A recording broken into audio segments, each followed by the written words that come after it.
los avisos dados y reforzados, vamos a tratar de iniciar con la enseñanza en esta mañana. Como ustedes saben, vamos a continuar con la carta primera a los Corintios. Vamos a retomar, después de hacer un paréntesis gigante, vamos a retomar. Hasta yo decía, Corintios estábamos enseñando, o sea, estábamos bastante lejos ya. Estamos bastante lejos de todo esto, pero vamos a retomar, ¿sí? Y vamos a continuar con el estudio sistemático de la palabra de Dios y vamos a tratar de enfocarnos en esta carta, ¿no? Como venimos enseñando, en orden cronológico de las cartas escritas por Pablo, ¿sí? Cómo Pablo fue en su ministerio que vimos en Hechos, fue ministrando y fue también enviando cartas a las obras que iba empezando y en las cuales se iba contactando. Entonces él le comienza a mandar estas cartas y las estamos estudiando en este orden cronológico. Y nos encontramos en la primera carta a los Corintios y estamos en el capítulo 6. ¿Sí? Y vamos a orar al Señor y vamos a empezar. Padre nuestro, te damos gracias por tu palabra, gracias porque ella nos ministra siempre, porque nos habla, nos exhorta, nos anima y realmente nosotros nos encontramos predicando tu palabra, Señor, y necesitamos de tu ayuda, necesitamos que tú obres, que tú ministres, que realmente trabajes en nuestros corazones, realmente sabemos que debemos permanecer en ti y separado de ti nada podemos hacer, y no solo es una responsabilidad para mí como enseñador y maestro de la palabra en este momento, sino también de cada uno de mis hermanos, desde su lugar, escuchando, recibiendo la palabra no como palabra de hombre, sino como la misma palabra de Dios que sabemos que actúa en nosotros los creyentes. Señor, te dejamos todo este tiempo en tus manos, en el nombre de Jesús. Amén. Bueno, acompáñenme en la lectura. ¿Sí? Teníamos nosotros los primeros versículos que ya lo hemos estado estudiando, que tratan básicamente con lo que tiene que ver con tratar temas dentro de la iglesia. ¿Sí? El capítulo 6 comienza de esa manera, que nosotros como iglesia debemos velar en interferir y mediar en conflictos de los hermanos. ¿Sí? Y que estos hermanos no tienen que salir a mediar afuera y buscar ayuda afuera, ¿sí? Sino que todo eso pueda resolverse acá adentro. Ahora, lógicamente, cuando se habló del tema, se hace énfasis en temas principales y puntuales que tenían que ver con lo que Pablo estaba tratando ahí. Obviamente nosotros como iglesia aún también seguimos hablando de que si hay situaciones extremas, de situaciones de abuso, situaciones complicadas y complejas de cualquier tipo, entre cónyuges, entre también lo que son niños involucrados en todo esto, sí también tratamos de, como iglesia, no solo trabajar en la parte espiritual, sino que animamos a que la otra parte pueda acudir quizás a lo que corresponde, ya sea la justicia o lo que se requiera, ¿sí? Pero vamos a tratar de velar y guiar en la parte espiritual. Todas esas cosas no tienen que ver con esto que Pablo trata, ¿sí? Sí hay que tratar y siempre la iglesia debe velar por esto, ¿sí? Pero es algo que es bueno aclararlo para que no haya malos entendidos en el tema. Y luego se habla de los injustos, cómo vivían, su realidad y sus consecuencias, hacia dónde van, cuál es su destino, ¿sí? Y la realidad de la iglesia, que salieron de ese lugar, salieron de la vida que tenían estos hombres, estas mujeres en la sociedad, cuando Cristo los santificó, los regeneró y obró en ellos y los justificó. ¿Sí? Y lo que tenemos a continuación, del versículo 12 al 20, lo que vamos a tratar de estudiar. Estos 8 versículos, vamos a verlo. Se dice así: todas las cosas me son lícitas, mas no todas convienen. Todas las cosas me son lícitas, mas yo no me dejaré dominar de ninguna. Las viandas para el vientre y el vientre para las viandas. Pero tanto al uno como a las otras destruirá Dios. Pero el cuerpo no es para la fornicación, sino para el Señor, y el Señor para el cuerpo. Versículo 14. Y Dios, que levantó al Señor, también a nosotros nos levantará con su poder. ¿No sabéis que vuestros cuerpos son miembros de Cristo? ¿Quitaré pues los miembros de Cristo y los haré miembros de una ramera? De ningún modo. ¿O no sabéis que el que se une con una ramera es un cuerpo con ella? Porque dice, los dos serán una sola carne. Pero el que se une al Señor, un espíritu es con él. Huid de la fornicación. Cualquier otro pecado que el hombre cometa está fuera del cuerpo, mas el que fornica contra su propio cuerpo peca. ¿O ignoráis que vuestro cuerpo es templo del Espíritu Santo, el cual está en vosotros, el cual tenéis de Dios, y que no sois vuestros?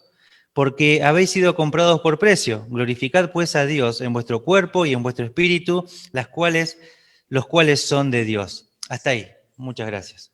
El versículo 12 comienza hablando acerca de algo que en apariencia, ¿sí? En apariencia lo tomamos muchas veces para un costado, lo agarramos para el otro, pero cuando nosotros estamos hablando de esto, tenemos que situarnos en el contexto, ¿sí? El contexto está hablando de que nuestros cuerpos, ¿sí? Le pertenecen a Dios. Nuestros cuerpos son de Dios.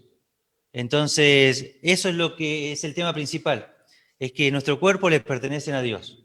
Eso es lo que está hablando de todo el contexto. Así que todo es el tema principal. Todo lo que vamos a leer de acá pertenece a que nuestros cuerpos son de Dios, son propiedad de Dios.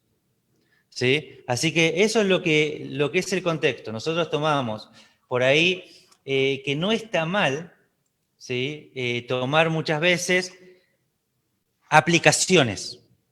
¿Sí? La interpretación es una sola. La interpretación es una sola. Lo que está dentro del contexto. Que nosotros podemos llegar a captar, a entender, a estudiar y profundizar. Después, aplicaciones a eso hay una cantidad infinita. Pero el contexto inmediato de esto es que nuestros cuerpos le pertenecen a Dios. Así que ahí está la clave de este versículo que nos va a ayudar a entender, ¿sí?, lo que Pablo está tratando de decir. Por eso es que Pablo va a tratar sobre este uso debido del cuerpo y versículo 12 dice, todas las cosas me son lícitas, mas no todas convienen. Todas las cosas me son lícitas, mas yo no me dejaré dominar de ninguna. Así que, habiendo explicado el tema principal, ¿de qué está hablando acá? De no dominar, ¿sí?, que el cuerpo no se deje dominar por otras cosas. Está hablando del cuerpo. ¿Sí? Entonces, cuando vemos acá, dice, todas las cosas me son lícitas, todas las cosas me son permitidas, ¿sí?, o de alguna manera legales, ¿sí?, también podemos decirlo. Me son permitidas hacerlas. No está mal. ¿Por qué? Pablo siempre predicó que el Evangelio anuncia que somos libres en Cristo. O sea, el creyente disfruta de una libertad que ningún ser humano puede tenerla sino solamente en Cristo. El ser humano es el único que está, el creyente es el único que está apto para decidir no pecar. Tiene todos los medios, tiene todas las herramientas, tiene toda la fuerza.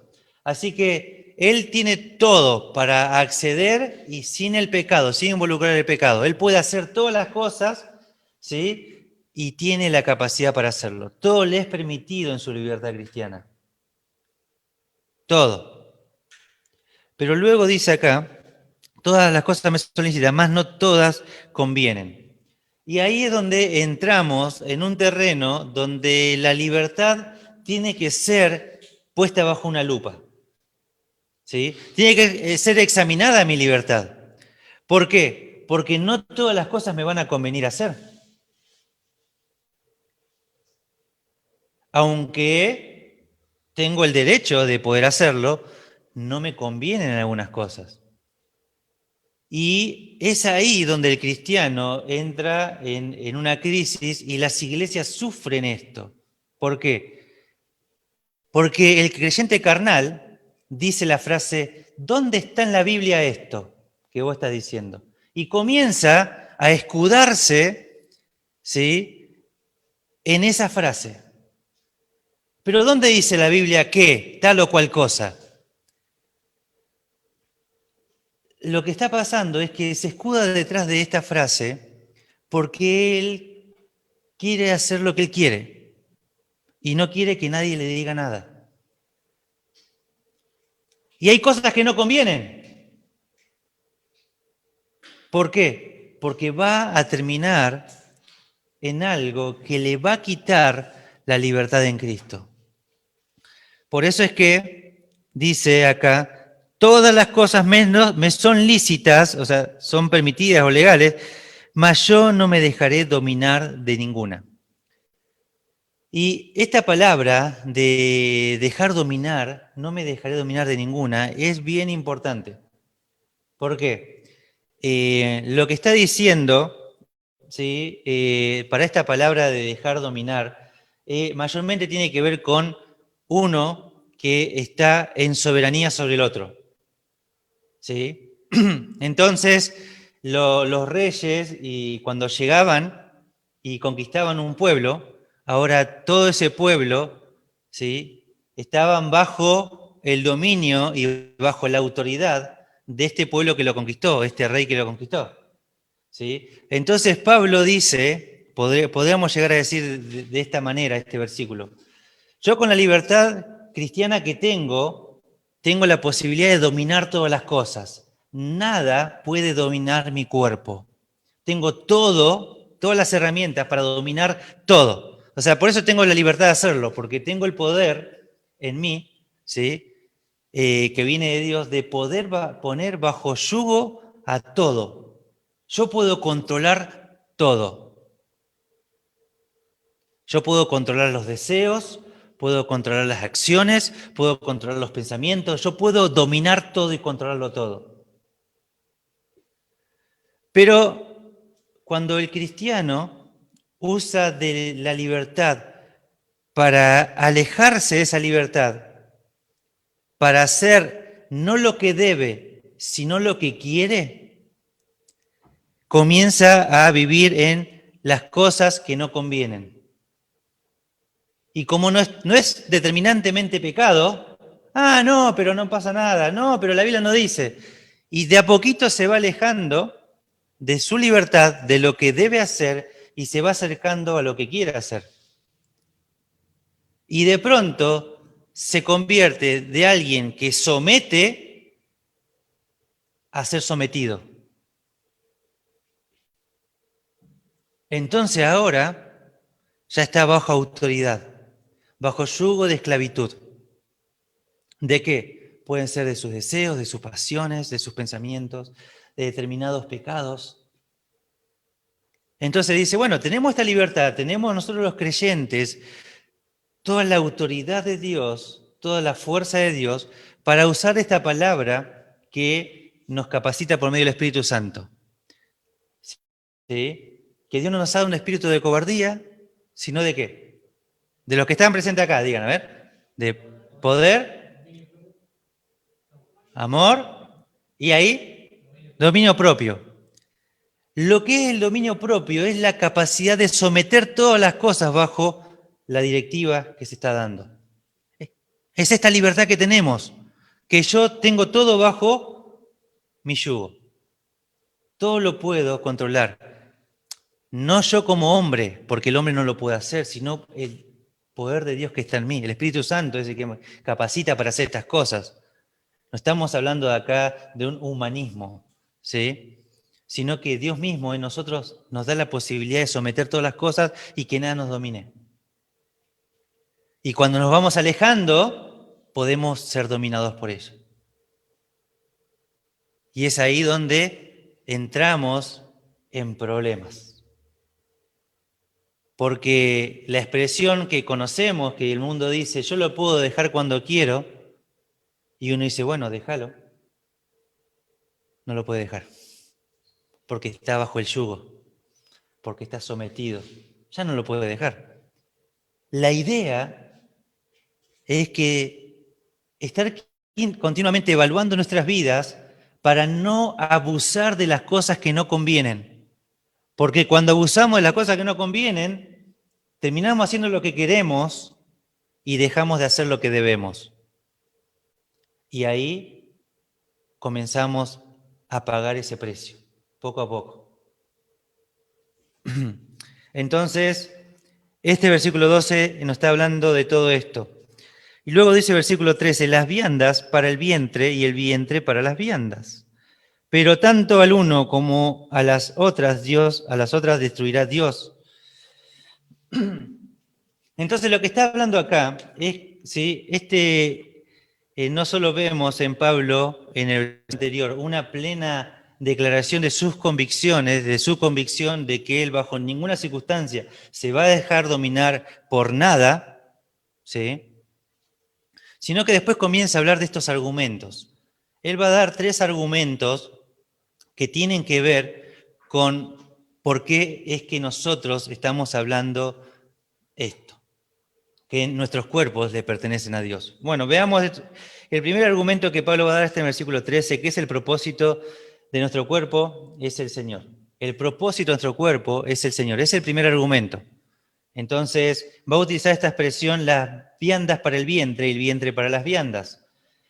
Entonces, lo que está diciendo es que acá las viandas nos hablan del alimento, de la comida, ¿sí? Podemos ir desde el principio, desde la creación. Dios ha creado el reino vegetal no solo para el funcionamiento del ecosistema, sino para el alimento del ser humano. El ser humano, ¿sí? Tiene un área específica que va a trabajar todo ese alimento. Entonces, el sistema digestivo que el ser humano tiene, el único propósito que tiene es que entre este alimento de afuera, ¿sí? Así que después con la caída se sumó no solo el reino vegetal, sino el animal.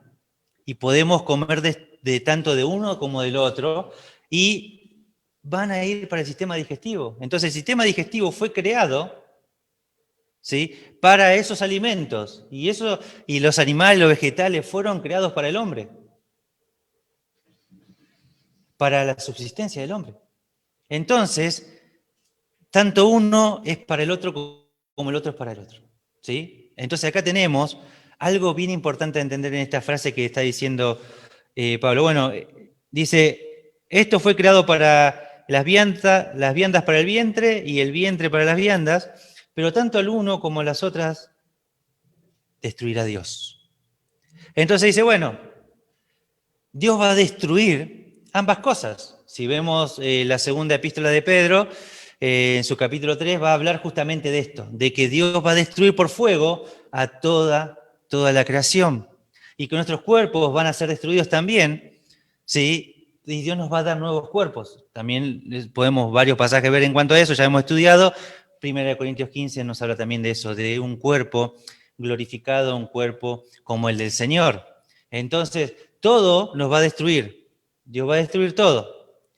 Ahora, una vez que dice esto, uno dice, ¿qué tiene que ver esto? Parece que está fuera de contexto, pero lo que está diciendo usa esto para explicar lo siguiente. Esta es la introducción o esta es la ilustración para el versículo siguiente, que lo conecta con la palabra pero también podríamos conectarlo, ¿sí?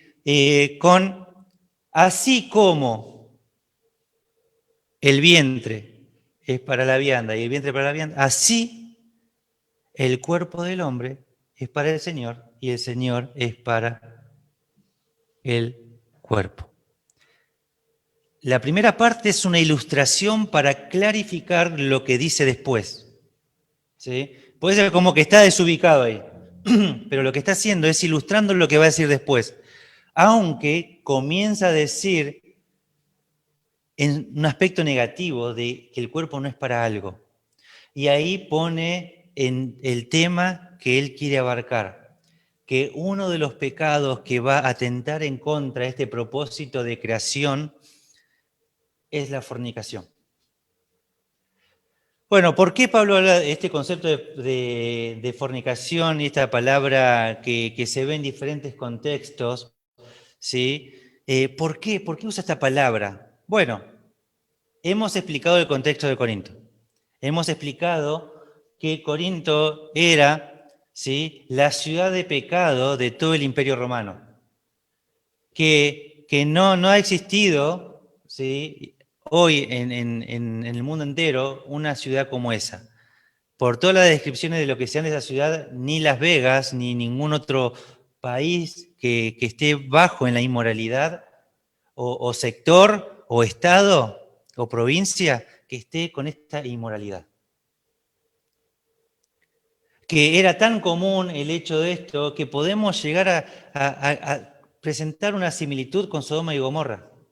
No en ese extremo, pero con bastante similitud.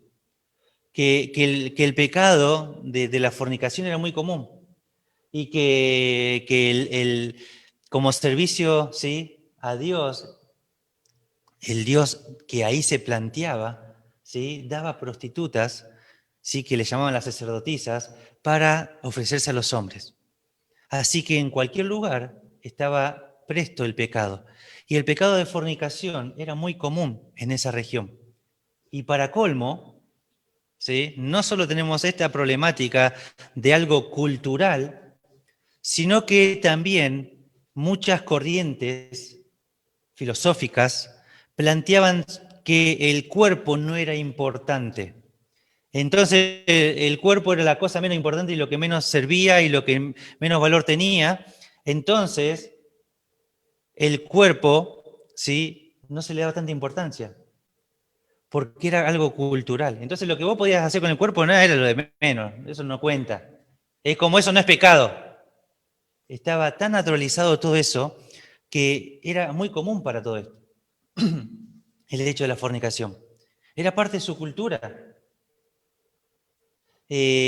Habíamos explicado de que prácticamente tenían muchas esposas, por ahí algunos de los que estaban ahí, y cumplían diferentes funciones. Y una era para ser ama de casa, otra hacía tal cosa, y cuando él quería deleite, el hombre de familia quería deleite, se iba con las sacerdotisas.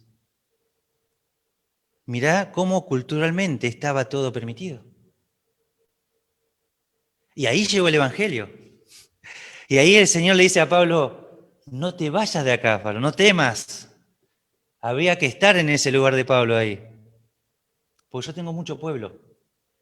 A pesar de la semejante oscuridad de pecado que hay en este lugar, el Evangelio puede resplandecer y iluminarlo todo. Y eso hizo el Evangelio en ese lugar, por medio de la iglesia. Pero claro, como esto eran vosotros, en algunos de vosotros dice, anteriormente a esto, muchas veces uno arrastra cosas de la vieja vida. Muchas veces uno arrastra de, bueno, no, porque, y comienza a justificarse y comienza a mirar la cultura. Uno de los problemas que Pablo ataca es lo que se enseñaba en esa cultura. Eso era prácticamente el uso del cuerpo de esa manera, era una doctrina.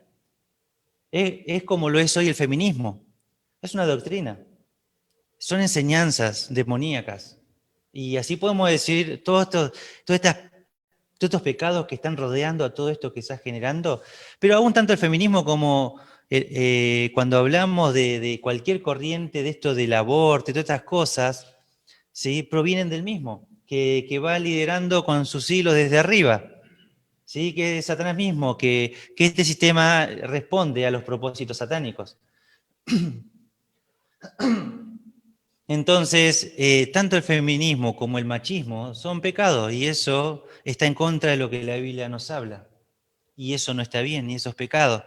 Y Pablo atacó eso en su momento, atacó este pecado que era muy común.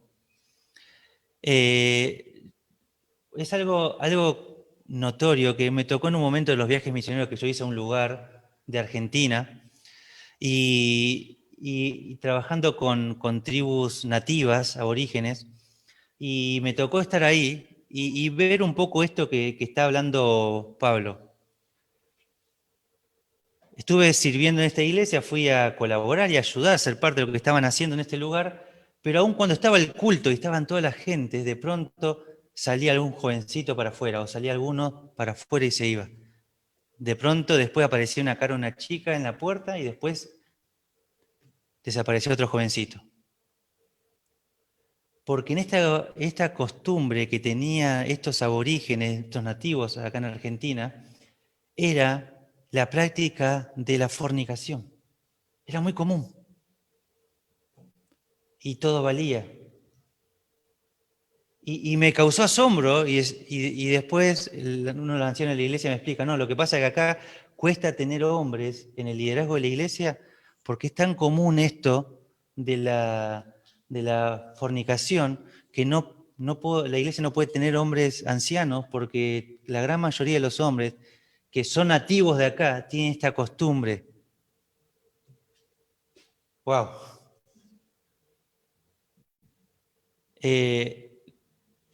Esto que yo les digo así, estar en ese culto y ver eso es fuerte, es más fuerte que escucharlo. Y ahora me imagino a Pablo predicando acá en una cultura similar, pero no solo de algunos, sino de toda la sociedad de Corintios. Todos eran así.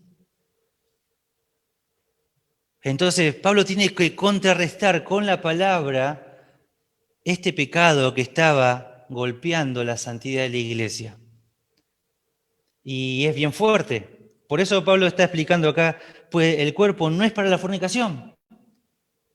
No es para esto, no tiene este objetivo el cuerpo, que vos le des lo que él quiere hacer, que lo entregues a tus deseos, a las pasiones, no,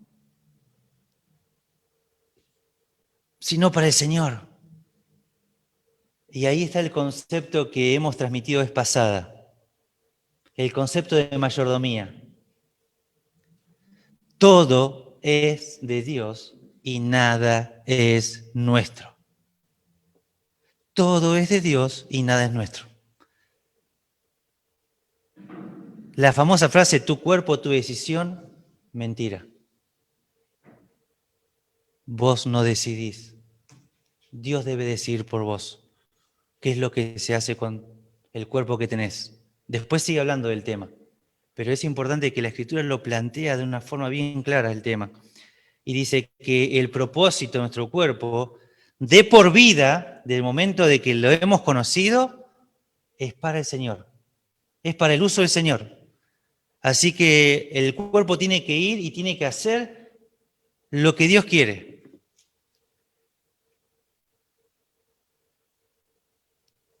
Así que voy a conectarlo con el aviso que di al principio.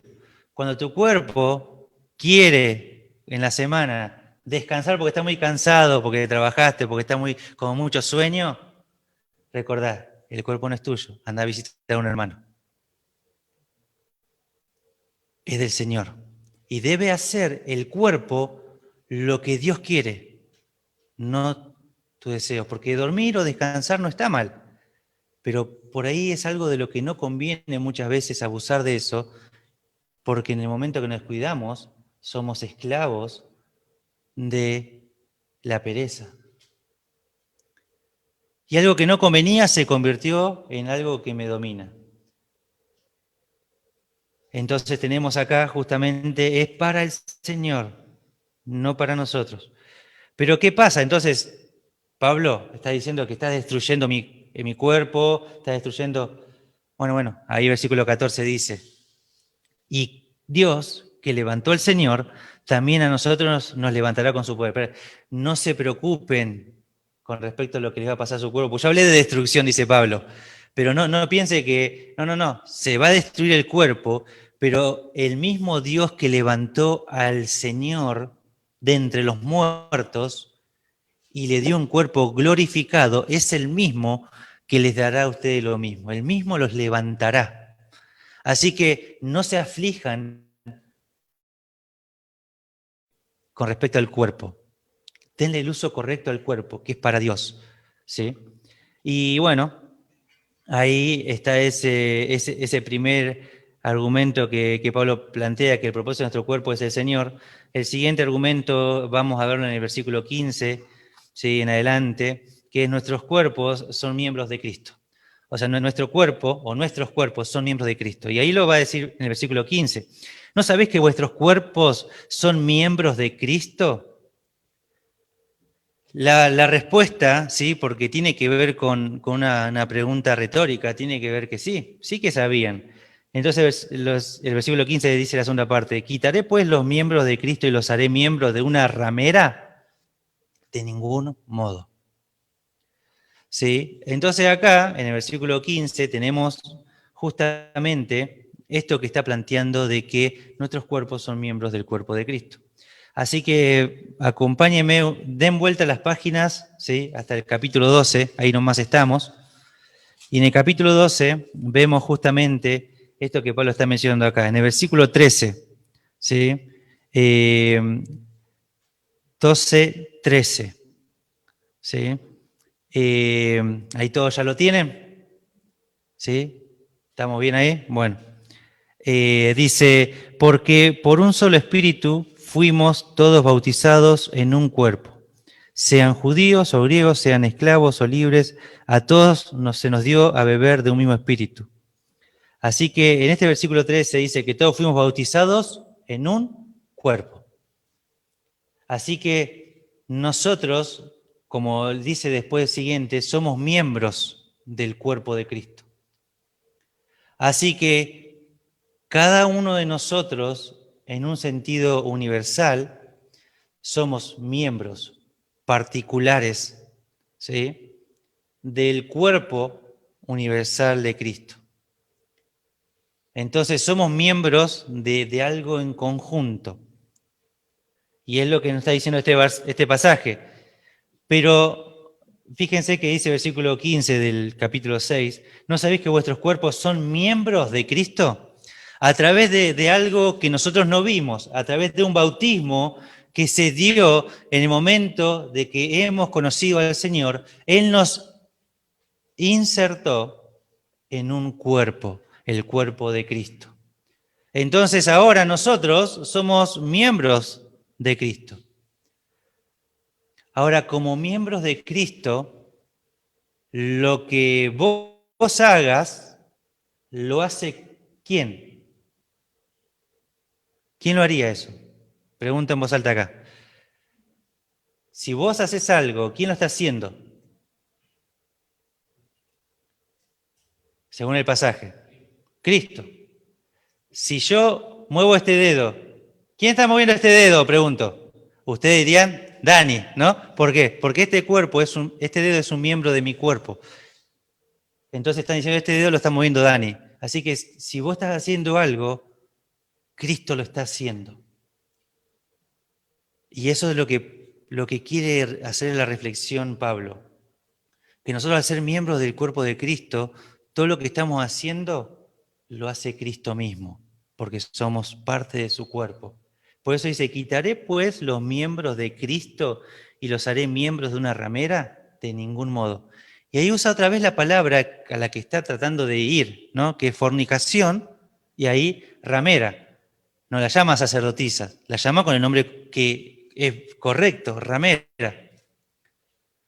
Y es ahí donde comienza Pablo a decir en el versículo 16, ¿o no sabéis que el que se une con una ramera es un cuerpo con ella? Porque dice, los dos serán una sola carne.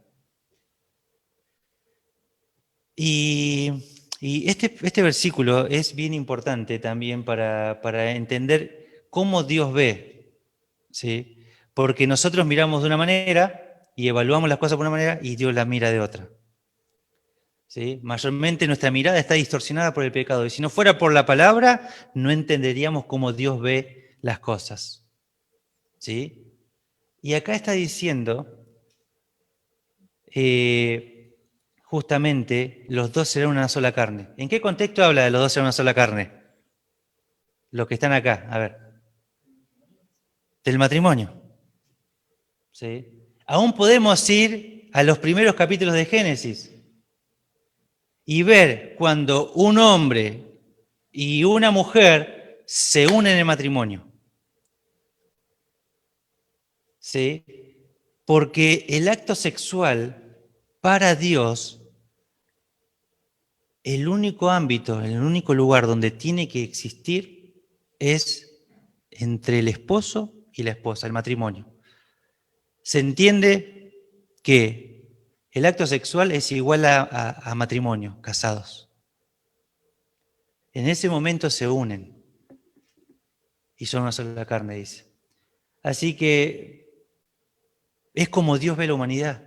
Por eso es que siempre desde la Escritura se plantea que tanto el niño como la niña tienen que guardarse en pureza sexual hasta el momento de ¿qué? Del matrimonio.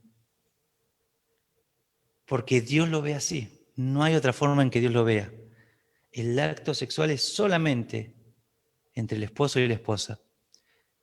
Y aunque no estén casados legalmente, si cometen un acto de fornicación quedan unidos, dice, los dos son una sola carne. Entonces, está diciendo que está uniendo a Cristo, porque es lo que vos y yo hacemos, con una ramera. Entonces ahí uno dice, ¿a vos te gustaría? Si uno hace una reflexión así y uno hace una pregunta, ¿me gustaría yo unir a Cristo con una ramera? Todos nosotros diríamos de ninguna manera. Y es ahí donde Pablo quiere llegar. Quiere que esta congregación entienda que el cuerpo no está dividido no, que el cuerpo es no solo en propósito, sino que es parte que es un miembro del cuerpo de Cristo. Y que todo lo que haga tiene una repercusión no solo acá, sino en relación al cuerpo de Cristo y a Cristo mismo. Quiere que noten la gravedad de todo esto, que el Señor salvó a cuerpo, alma y espíritu, un solo ser, y que el cuerpo no es que alguien se lo tiene que quedar para sí mismo, para lo que quiera hacer y si quiere o no quiere, sino que es para Dios y de Dios. Y por eso es que dice, pero el que se une al Señor, un espíritu es con Él. ¿En qué momento nos hemos unido al Señor? En el momento de haber conocido al Señor como nuestro Salvador personal. En ese momento nos hemos unido en espíritu. Y todo lo que nosotros hagamos con respecto a este acto, ¿sí? El cuerpo de Cristo lo está haciendo. Cristo mismo está haciéndolo. Así que no es como dice la sociedad que no es tan importante lo que se haga con el cuerpo. Sí es importante. Sí es importante. Y es ahí donde Pablo está yendo. Y por eso dice el versículo 18, huid de la fornicación. Lo que hay que hacer entonces es no quedarme a ver si puedo soportar esa tentación, porque como la fornicación es pecado, ¿sí? Uno no tiene que jugar con el pecado. Siempre la Escritura dice que en cuanto a pecado, nosotros debemos tener siempre un solo acto, huir. Cuando hay pecado de por medio, no podemos quedarnos a jugar. No podemos ir a lo que, bueno, pero la Biblia no dice que yo no puedo estar o ir a tal lugar. Huir de la fornicación. O sea, lo que debemos hacer es huir. Cualquier otro pecado que el hombre cometa está fuera del cuerpo, más el que fornica contra su propio cuerpo peca. ¿Sí? Entonces, esta parte es media compleja. Y bueno, hay algunos que piensan diferente en cuanto al significado de por qué Pablo puso esta segunda parte de que contra su propio cuerpo peca, ¿no? ¿Qué quiere decir con todo esto? ¿Que acaso ningún otro pecado está atentando en contra del cuerpo? ¿Acaso si yo ingiero bebida alcohólica y vivo en embriaguez y si me drogo o consumo no destruyo el propio cuerpo? Bueno, eh, podemos mirar este pasaje de diferentes maneras. Solo el Señor y Pablo sabe, ¿no? Lo que quiso poner acá. Solo vamos a tratar de dar algunos puntos de vista en cuanto al tema. ¿Sí? Uno tiene que ver en el concepto de Pablo, ¿sí? Pablo está diciendo, plantea un grupo, ¿sí? Pablo está diciendo acá es que está hablando como pastor y tomando cualquier pasaje y cualquier tipo de reflexión para que ellos recapaciten en que están yendo en un lado equivocado. Y por eso usa esta expresión. Dicen, no necesariamente es definitiva, sino que está para que ellos piensen y recapaciten en la gravedad del pecado de fornicación. ¿Sí? Porque como les decía, cualquier acto sexual en Corintios estaba permitido. O sea que la doctrina más fuerte que estaba agolpando a esta iglesia en cuanto a prácticas se requiere es esto de fornicación. Eso estaba en la cultura. Eso era lo fuerte, lo que tiraba, era lo que continuamente golpeaba la iglesia. Entonces, como ese era el Goliat más grande para esta iglesia, Pablo está apuntando toda su artillería a ese Goliat. No significa que no haya otros Goliat, sino que está apuntando a ese Goliat. Entonces, eso es lo que plantea una línea de pensamiento. ¿Sí? Otro, cuando dice contra su propio cuerpo, peca, está diciendo en cuanto al propósito, ¿sí?, del cuerpo. Si el cuerpo es del Señor, es para el Señor, está pecando en contra del propósito de ese cuerpo, le está dando un uso indebido y por eso contra su propio cuerpo está pecando. Contra el mismo propósito para el que fue creado está pecando. Entonces, hay una forma de verlo de esta manera y cuando nosotros miramos todo esto, más allá de enredarnos con un punto de vista, más allá de enredarnos con otro, lo que es claro es que la fornicación para el creyente es pecado. Porque a veces nos enredamos en los puntos de vista y descuidamos el por qué llegamos a esos puntos de vista.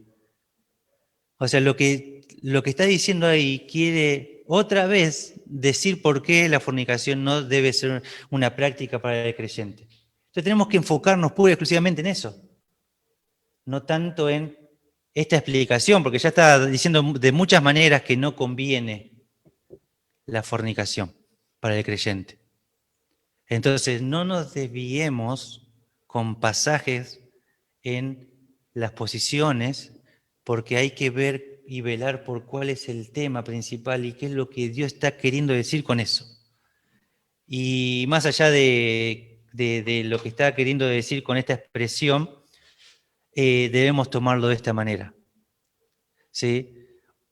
Entonces, cuando hablamos de fornicación, cuando hablamos de este pecado, no vieron que muchas veces nosotros decimos que realmente lo que dice el versículo 19 y 20. Nosotros por lo general solemos usar este tercer argumento, como algo que debemos cuidar nuestros cuerpos por cuestión de salud y demás.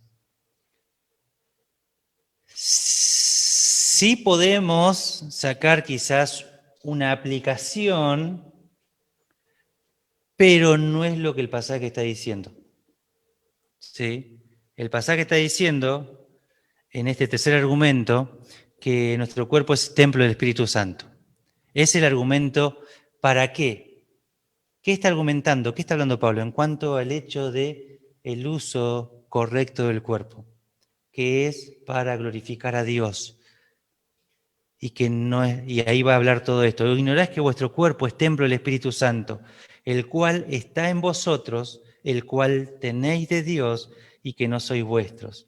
¿Sí? Recuerden, en el Antiguo Testamento, el templo era el lugar donde se revelaba, ¿sí?, la Shekinah, ¿sí?, la presencia de Dios, y todo el pueblo, ¿sí?, sabía que en ese lugar Dios se manifestaba. Todos sabían que Dios es omnipresente, porque eso se plantea en el Antiguo Testamento claramente. No está diciendo de que estábamos negando eso, no. Todo el pueblo de Israel sabía de que Dios estaba en todos lados. Pero ¿qué pasaba en el templo? Se manifestaba, y ahí está la diferencia. Se veía, se manifestaba que estaba la gloria de Dios en ese lugar, que Dios estaba ahí, se evidenciaba, porque Dios estaba en todos lados, ya lo sabemos eso. Entonces está diciendo, bueno, antes ese era el templo, así del Espíritu de Dios, o sea, ahí moraba Dios mismo, ahí, pero ahora, dice justamente, ya no es así en ese lugar, sino que ahora el cuerpo de los creyentes, la comunidad, ¿sí?, la iglesia, es también un lugar donde se evidencia, se manifiesta la presencia de Dios. ¿Sí? En una iglesia como la nuestra, estamos todos juntos, ¿sí? Aunque Dios está en todas partes y aunque uno puede decir, yo puedo orar en mi casa porque sé que Dios está y me ve, pero el lugar es la comunión de creyentes, la iglesia juntas, donde se evidencia la presencia de Dios en su aspecto universal, en su aspecto local, pero también en su aspecto personal. ¿Sí? Quiere decir que también tu cuerpo individual es para morada del Espíritu Santo, el Espíritu de Dios. Dios mismo está morando, Dios mismo está viviendo dentro del cuerpo nuestro. Entonces dice, el cual está en vosotros, el cual tenéis de Dios y que no sois vuestros. Está diciendo que el Espíritu Santo que está en nosotros no me pertenece, ni tampoco me pertenece el cuerpo que tengo, que es para morada de Dios. Dios mismo está morando en nosotros, Dios en nosotros. Y como en el templo, la gloria de Dios se tiene que manifestar siempre y cuando el templo esté limpio. Así que es necesario que el templo esté limpio para que se pueda manifestar Dios en tu vida y en la mía. Eso quiere decir que nuestras vidas continuamente tienen que estar viviendo en confesión delante de Dios, de todos nuestros pecados, de lo que vamos haciendo, de lo que pensamos, de lo que hacemos y de perdón por lo que no hago, porque tenía que hacer esto y sé que tu palabra dice que tengo que hacer esto y no lo hago. Señor, perdóname. Perdóname por aquello, por lo otro, una confesión. ¿Por qué? Porque si no, no se va a evidenciar, no se va a mostrar la presencia de Dios en tu vida.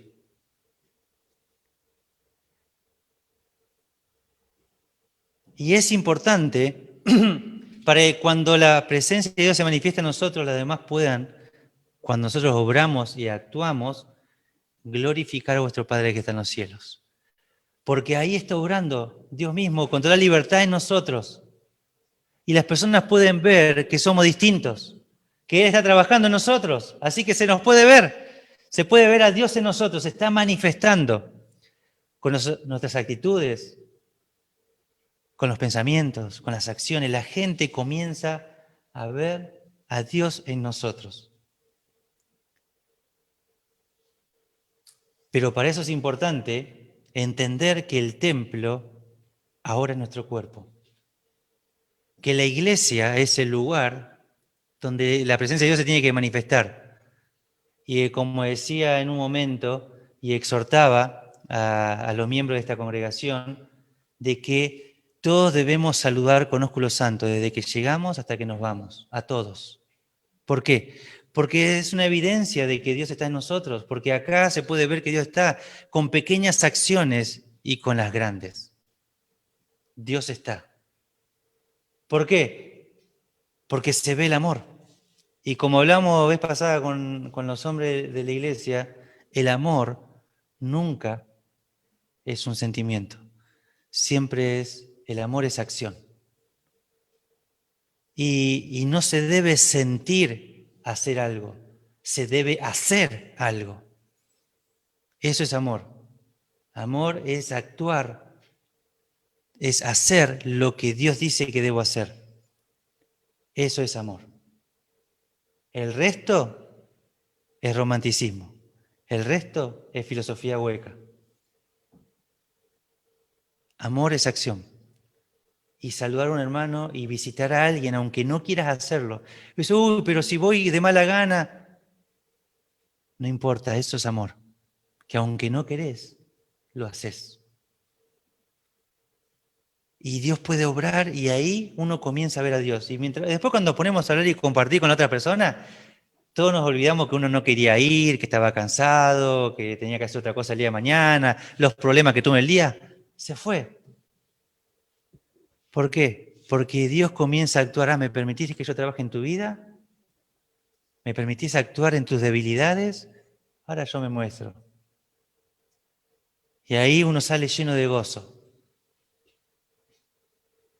Aunque al principio uno no quería ir, pero decidió amar y decidió salir, obedecer a Dios. Y de pronto sale con gozo. ¿Qué pasó? Dios comenzó a obrar. Dios comenzó a trabajar y a manifestarse que Dios está en este creyente. ¿Por qué? Porque es algo sobrenatural, porque es algo que no quería hacer. Pero Dios lo cambió. Y Dios causó el querer como el hacer por su buena voluntad. Y dice ahí justamente, versículo 20, porque habéis sido comprados por precio. O sea, que vos sos un templo de Dios. O sea, Dios está usando ahora tu cuerpo o el cuerpo de todos los creyentes como el templo donde se manifiesta Dios mismo, el Espíritu Santo, no porque se le ocurrió, aunque tenía el derecho, sino porque Él lo compró. O sea, no solo le pertenecíamos porque Dios nos dio este cuerpo cuando nacimos, sino que Él lo compró por medio del sacrificio vicario de Cristo. Así que lo compró. Así que no tenemos ningún tipo de excusa para que nuestros cuerpos se sometan a cualquier tipo de yugo de esclavitud. Que somos libres en Cristo para hacer lo que debemos hacer, no para lo que queremos, sino para lo que debemos hacer. El creyente vive una constante vida de deberes cristianos. Y es por eso que Pablo dice, Dios ya compró tu cuerpo. Él tiene el derecho, ya lo compró. Tiene el papel donde corrobora que acá dice que el cuerpo de Josué es mío, dice. Acá el cuerpo de José es mío. El cuerpo de Nati acá dice que es mío. Ya no les pertenece. Yo tengo el contrato legal donde figura que yo se lo compré. Yo soy el propietario. Nadie debe hacer con su cuerpo lo que quiere, sino lo que debe hacer, lo que Dios quiere. Y es por eso que ahí termina diciendo, glorificad pues a Dios en vuestro cuerpo. Glorifiquen a Dios en vuestro cuerpo. Y es eso así como termina este capítulo 6. ¿Sí? Algunos creen, por ejemplo, el comentarista JFB, que está en vuestro espíritu, los cuales son de Dios, fue un agregado en los manuscritos. Porque el tema principal que viene hablando es acá del cuerpo. Y no aparece en determinados manuscritos. Pero aún así, aunque esté o no esté, no cambia el sentido de todo lo que el pasaje está diciendo. Y es algo que debemos reflexionar. Yo quiero que te hagas unas preguntas. ¿Se nota en la semana que el cuerpo es de Dios y no tuyo? ¿Se nota en la semana que el cuerpo es de Dios y no mío? ¿Se nota eso? Otra pregunta que quizás que debemos hacernos, si estamos viviendo nuestra libertad, si estamos viviendo nuestra libertad en lo que no conviene. ¿Será que estamos viviendo nuestra libertad cristiana en lo que no conviene?